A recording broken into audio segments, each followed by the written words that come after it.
Hello everyone, let's talk about Israel's attack on Iran. I have 7 points I want to make. First, let's remember that Netanyahu is facing criminal charges in Israel, and therefore he has an interest in having a continuing war in order to stay in power. It's that perspective that we can never lose sight of. In addition, he of course has an ICC arrest warrant for the genocide he and the IDF are committing in Gaza. Second, this is not about Iran's nuclear weapons as much as Israel and the mainstream media make it out to be. Iran's key nuclear assets are deep underground and can't be touched by Israel. Killing civilians, aka scientists, has limited value because Iran has a population of 90 million and is known to have a high population of university-educated individuals. Third, killing top generals, as Israel has done in this attack, has significant value. This is because experience plays quite a great part in the effectiveness of a general. Fourth, Iran will exercise restraint and proportion in their response to Israel. This is because Iran is a dictatorship in which the supreme leader,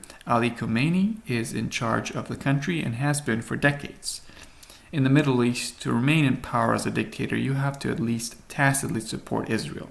There's exceptions, of course, like Iran. An all-out war by Iran against Israel would have a high percentage chance of being an end of the Iranian dictatorship. Let's remember a universal truth. Dictators have one goal, and one goal only: self-preservation. The Iranian leadership is asking itself, how far can we go without escalating?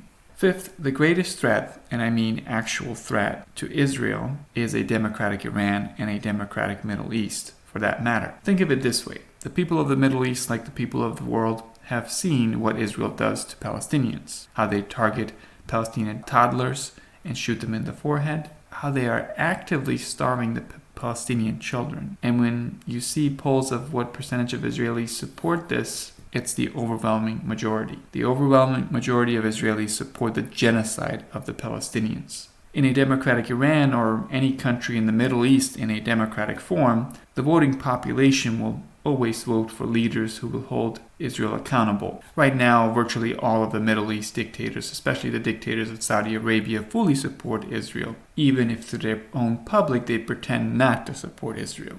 It's a game of self-preservation. My sixth point is that the people of Iran will not end the dictatorship of their country without a lot of their blood being spilled, fighting the Iranian regime, unless there is some unique and fortunate timeline for them. And the people of Iran who want a democratic Iran should not go around thinking that the genocidal and rogue state of Israel is their ally. Israel is not their ally. And in its current form, Israel will never be their ally. At a certain point, the Iranian people will rise up and overthrow the dictatorship of Iran, and it will not be because of Israel. Israel should not be granted credit for any incidental actions it takes to help weaken the Iranian dictatorship. My seventh and final point is that the media, like Israel for that matter, will make and are already making Israel into a victim when it was Israel who launched this war of aggression by killing hundreds of civilians in Iran, by killing the lead Iranian nuclear negotiator. If Iran had killed an Israeli negotiator, the mainstream media would be literally calling all brown people terrorists right now. Those are my thoughts. What do you think? Tell me in the comments below, and don't forget to like and subscribe.